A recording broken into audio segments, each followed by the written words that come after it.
Assalamualaikum warahmatullahi wabarakatuh. Jumpa lagi dengan sahabat siar Anda, Nisa Nisrina, di Radio Bina Masa FM bersama menggapai barokah ilahi. Alhamdulillah senang sekali sahabat yang ada di rumah. Nisa ditemani oleh Ustazah Zulfah Kirom yang insya Allah akan berbagi seputar kehidupan rumah tangga. Assalamualaikum Ustazah. Waalaikumsalam warahmatullahi wabarakatuh. Iya, subhanallah sekali Ustazah. Cantik sekali ya. Ustazah, perkawinan. Ini kita kan tentunya akan membahas tentang perkawinan. Perkawinan ini menjadi tempat yang sangat nyaman. Ya, sangat nyaman, dan tentunya ini juga sebagai sumber kekuatan untuk menghadapi tantangan kehidupan. Kehidupan kan tidak selamanya mulus terus ya Ustazah ya. Nah, pada pasangan suami istri yang tidak berhasil untuk mengelola proses ini dengan baik, dengan sehat, terkadang perkawinan malah menjadikan beban. Jadi beban dan bahkan menjadi sumber masalah. Ya, kira-kira apa sih yang bisa menjadi sumber masalah yang bisa menggoyahkan sebuah pernikahan, perkawinan yang indah? Ya, baik Mbak Nisa. Memang benar kita terkadang mendengar, bukan hanya mendengar, bahkan mungkin di lingkungan kita, bahkan mungkin kita sendiri juga mengalami, sekalipun persoalan-persoalan di dalam rumah tangga itu menjadi sebuah kewajaran. Tetapi kalau persoalan kecil kemudian tidak segera kita atasi, maka itu akan menjadi bumerang bagi kita. Iya. Nah, makanya bumerang. Ya betul, apalagi kalau masih awal-awal pernikahan ya itu Mbak Nisa. Terkadang awal-awal pernikahan itu cobaan kita akan lebih terasa berat karena memang kita memasuki suatu dunia yang baru ya Mbak Nisa. Betul sekali. Maka perlu ada saling pengertian. Nah, kalau di dalam bahasa agama itu ada namanya muasyarah bil ma'ruf. Muasyarah bil ma'ruf itu berperilaku yang baik antar satu dengan yang lainnya, saling sayang, saling jaga, saling cinta. Aduh, saling sayang, saling jaga, saling cinta. Romantis sekali. Nah, tetapi tadi itu ternyata tidak setiap langkah di dalam perkawinan itu berjalan mulus. Terkadang belum lama dari perjalanan pernikahan kita sudah mengalami berbagai persoalan. Betul. Ya Mbak Nisa. Nah, itulah di dalam buku ini saya melihat ini buku apa Ustazah? Pondasi Keluarga Sakinah. Ini sebenarnya setiap pengantin yang sekarang ini itu pasti mendapatkan buku ini ya. Tetapi mungkin terkadang malas membacanya ya. Ini saya bantu untuk bisa mengupas. Iya. Bantu dong Ustazah. Fasilitator bimbing juga. Oh iya. Kebetulan. Nah, di dalam buku ini disebutkan bahwa ada 4 faktor yang nampaknya sepele ini Mbak Nisa. 4 faktor ini nampaknya sepele, tapi kalau kita tidak tangani dengan segera, maka itu akan menjadi faktor penghancur hubungan di dalam berkeluarga. Sepele padahal itu ya. Ya, nanti kita lihat ya sepele seperti apa. Yang pertama, oke. Yang pertama itu sikap antara suami dan istri yang sering mengkritik pedas. Mengkritik? Kalau mengkritik membangun itu nggak ada masalah. Ya nggak masalah ya.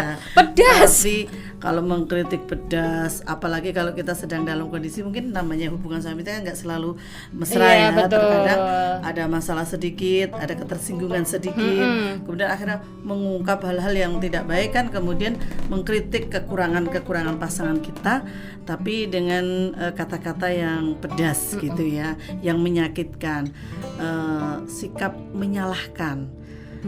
Iya, itu juga merupakan suatu hal yang kalau 1-2 kali mungkin tidak jadi masalah ya. Kalau itu menjadi satu kebiasaan, merasa bahwa kita ada di pihak yang benar, kemudian disalahkan, menyalahkan ya, menyalahkan pasangan kita, mengkritiknya dengan kata-kata yang pedas, maka itu akan menjadi faktor pemicu penghancur di dalam hubungan rumah tangga. Ya itu. Jadi kita tahu pasangan kita tidak sempurna Mbak Nisa ya. Iya, jadi pasangan kita nggak sempurna, tetapi sebaiknya kita juga tidak hanya melihat kekurangannya saja, tetapi juga setiap pasangan pasti punya kekurangan dan kelebihan. Setiap manusia mesti seperti itu. Nah, makanya kemudian kita harus bisa menghargai baik itu kelebihan maupun kekurangannya. Nah, mungkin Allah memang memberikan kita itu, menjadikan kita itu berpasangan, berjodoh itu karena kita tahu antara kekurangan dan pasangannya itu bisa saling bersama, melengkapi gitu saling ya, melengkapi. ya. Betul Mbak Nisa. Itu yang harus kita pahami. Jadi jangan berharap bahwa pasangan kita adalah putri cantik yang turun dari surga, bidadari yang semuanya serba sempurna gitu ya. Ataupun pangeran tampan yang memang tidak ada kekurangannya, tidak. Pasti semua ada kekurangannya. Tapi mengkritik boleh, memberi masukan boleh, tapi harus tentu dengan cara yang baik. Jadi kalau selalu mengkritik dengan pedas, selalu menyalahkan, ini satu menjadi faktor penghancur di dalam hubungan berkeluarga. Ya, kemudian yang kedua nih Mbak Nisa ya. Yang kedua adalah sikap membenci dan merendahkan. Merendahkan. Siapa yang mau direndahkan, Ustazah? Nggak ada yang mau. Jadi membenci. Jadi seolah-olah mungkin terkadang kita melihat bahwa pasangan kita tidak setelah berumah tangga tidak seperti yang dibayangkan. Ternyata dia kok jadi tahu aslinya gitu loh Ustazah. Mungkin banyak hal yang kita itu tidak suka dari dia. Nah, tapi karena sekali lagi kalau pondasinya kemarin itu sudah kita bahas tentang mitsaqon ghalidho ya. Itu adalah pas kita sudah dipasangkan oleh Allah Subhanahu wa taala, kita harus menjaganya. Nah, makanya ketika ada kekurangan, ada hal yang kurang dari pasangan kita, ya kita nggak boleh benci. Barangkali Allah memberikan kita itu jodoh yang seperti itu agar kita bisa beribadah dengan cara melengkapi kekurangan-kekurangan dari pasangan kita. Mungkin seperti itu Vanessa. Yang ketiga adalah sikap sering membela diri dan selalu cari-cari alasan. Cari-cari alasan ini gitu Mbak ya. Nisa juga kadang-kadang begitu ya Mbak Nisa ya. Nah, Nisa tidak mengiyakan. Kalau sekali dua kali itu nggak ada masalah. Nggak masalah Ustazah. Ya, tapi kalau itu menjadi satu kebiasaan, itu ternyata sikap sepele seperti itu kalau rutin terus-menerus, lama-lama juga akan bosan kan pasangan kita Mbak Nisa. Nah, makanya jangan sering mencari-cari alasan untuk membela diri. Jadi contohnya begini, ini contoh konkret. Ketika istri itu sering keluar rumah, tidak betah di rumah, kemudian ditanya kenapa tidak betah di rumah, ya karena suaminya itu juga sering keluar rumah gitu kan. Jadi bilang karena kamu sering keluar rumah maka aku pun ingin juga keluar rumah gitu ya. Itu namanya mencari-cari alasan yang tidak masuk akal ya. Tapi bisa jadi juga karena kamu itu tidak memperhatikan saya tidak akan memperhatikan kamu. Nah, itu kemudian menjadikan alasan itu menjadi satu kebiasaan yang akhirnya menjadikan pasangan kita itu merasa juga tidak nyaman. Jadi kalau yang namanya membela diri kan sebenarnya dia melakukan satu kesalahan. Misalnya kayak tadi istri, dia kenapa kamu sering tidak di rumah? Jangan kemudian ya karena kamu tidak di rumah, tapi ya saya minta maaf kalau itu memang salah. Kalau memang itu sesuatu yang benar, beri penjelasan yang bisa diterima, yang kira-kira tidak menjadikan suami kita, pasangan kita itu merasa salah dipojokkan. Jadi jangan kekurangan kita menjadikan pasangan kita itu dianggap sebagai penyebabnya. Nah itu, jadi lebih kalau kita ya mestinya lebih introspeksi kepada diri kita sendiri gitu ya Mbak Nisa ya. Jadi hal-hal yang berkaitan dengan kesalahan yang kita lakukan itu mestinya kita koreksi, kita introspeksi, kemudian nggak ada salahnya kita minta maaf. Tapi orang benar minta maaf itu nggak salah gitu ya, tetap baik. Apalagi orang salah minta maaf. Yang tidak baik adalah orang benar menyalahkan, orang salah merasa benar.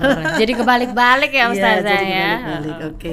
Dan yang terakhir ini Mbak Nisa, dari 4 hal sepele ini kan sebenarnya hal sepele. Kalau 1-2 kali saya katakan tidak terlalu akan menjadi masalah. Tapi kalau ini sudah lebih atau bahkan menjadi kebiasaan, nah ini maka ini yang akan menjadi faktor penghancur di dalam hubungan berkeluarga. Yaitu sikap yang keempat ini, yaitu sikap mengabaikan atau mendiamkan. Aduh. Kadang-kadang alasannya seolah-olah rasional. Daripada ribut, aku mending diam. Iya, diam. Nah, daripada ribut saya mending ngalah. Nah ya gitu ya. Itulah yang kemudian menjadikan pasangan kita merasa didiamkan, merasa tidak diperhatikan, merasa bahwa mungkin kalau dia salah tidak merasa salah, kalau dia benar dia juga bingung kenapa saya didiamkan gitu kan, salahnya di mana. Nah makanya saya selalu sampaikan di dalam siaran-siaran interaktif saya di Radio Bina Mas FM itu, saya sampaikan kuncinya itu sebenarnya 2 di dalam berkeluarga itu. Yang pertama adalah komunikasi yang baik, yang kedua adalah menahan diri. Iya, jadi komunikasi itu adalah jalan untuk menyelesaikan masalah. Jadi makanya kan di dalam 4 pilar itu, kecuali muasyarah bil ma'ruf atau berbaik, yang terakhir yang keempat adalah musyawarah. Musyawarah itu kan bicarakan baik-baik kalau memang ada persoalan. Kalau kamu ada kekurangan, saya bisa terima, tapi tolong bisa hal-hal yang mungkin saya tidak bisa menerima, ini yang bisa saya terima ini. Jadi pasangan kita bisa memperbaiki diri. Nah, misalnya seperti itu. Jadi jangan didiamkan, daripada ribut sudahlah mengalah. Mengalah mungkin kalau 1-2 tahun masih mungkin Mbak Nisa. Seumur hidup gimana Ustazah? Itu pasti dengan tertekan ya. Nah, yang namanya berkeluarga kemudian hatinya tertekan terus menerus, maka ini lama-lama belum tentu semua orang kuat.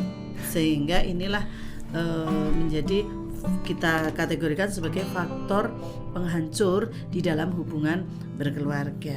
Jadi hati-hati nih Mbak Nisa untuk 4 hal ini juga semuanya bisa diperhatikan, jangan sampai kita itu melakukan ataupun menjadikan kebiasaan dari 4 hal yang menjadi faktor penghancur rumah tangga ini.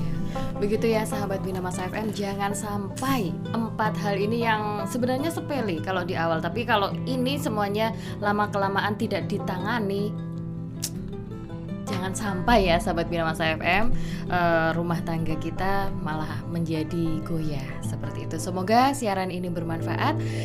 Silahkan bisa share ke teman-teman Anda, like juga, subscribe juga. Nantikan video kita selanjutnya. Assalamualaikum warahmatullahi wabarakatuh. Waalaikumsalam warahmatullahi wabarakatuh.